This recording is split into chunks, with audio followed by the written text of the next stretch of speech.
अझ विचार गर है राजा। होइन, एकचोटि श्रीमतीलाई सुन्न पर्यो।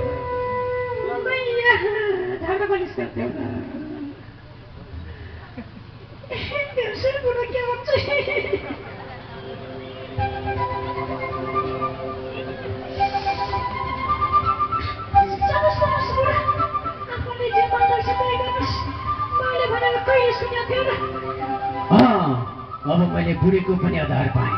अब त मैले यो बुढीको टाउका हात राखेर बाट हान्न पर्ने लाग्छ कि। अब बाट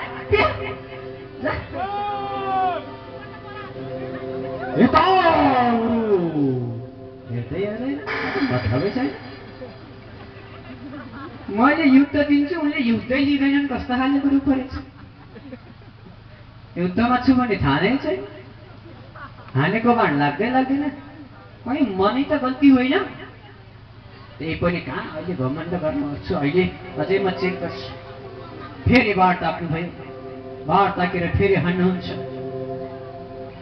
कुनै बाण पनि लागेन। अब गुरुदेवले फेरि सम्झाउनुहुन्छ। हे राजा, तिमी किन यो व्यापैको मेहनत गर्दैछौ? यो युद्धले मलाई केही हुनेवाला छैन। अझै पनि म भन्छु, अझै समय छ तिम्रो आफ्नो बानी सुधार।